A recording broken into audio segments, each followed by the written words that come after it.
নমস্কাৰ, মই নাজিৰুল। আজিৰ এই ভিডিঅ'টোৰ জৰিয়তে আমি আলোচনা কৰিম ক্লাছ 10 এছামিজ চেপ্টাৰ 12 পাৰস্যত এবংশী। পাৰস্যত এবংশী পাঠটো ৰথীন্দ্ৰনাথ গোস্বামীদেৱে ৰচনা কৰিছিল আৰু এই পাঠটোত বিশেষকৈ দুটা জটিল লগা শব্দ হৈছে মাডলগিং আৰু মাডলগাৰ।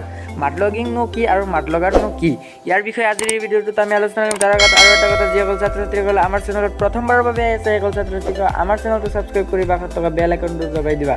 তো আহি পৰিলে আমাৰ আগত মাডলগিং। এইটো হ'ল মাডলগিং মেচিন বা যিকোনো খনন কাৰ্য চলোৱা মেচিনেই হওক বা ডাঙৰ ইঞ্জিনেই হওক, এই মেচিনটো যিয়ে চলায় তাক কোৱা হয় মাডলগাৰ আৰু মেচিনটোৰ নাম হ'ল মাডলগিং। আশা কৰোঁ ছাত্ৰ ছাত্ৰীসকল সকলোৱে তোমালোকে বুজি পাইছা।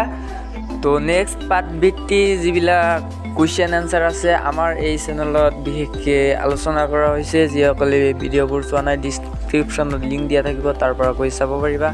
আৰু আমাৰ চেনেলটো যদি ছাবস্ক্ৰাইব কৰা নাই তেনেহ'লে ছাবস্ক্ৰাইব কৰি দিবা আৰু কাষত থকা বেল আইকনটো দবাই দিবা, যাতে আমাৰ নতুন ভিডিঅ' আপলোড সকলোৰে আগত তোমালোকে চাব পাৰা। আৰু ভিডিঅ'টো যদি ভাল লাগে লাইক এখন কৰি দিবা আৰু কমেণ্ট ছেকশ্যনত কমেণ্ট কৰিবলৈ নাপাহৰিবা। ধন্যবাদ।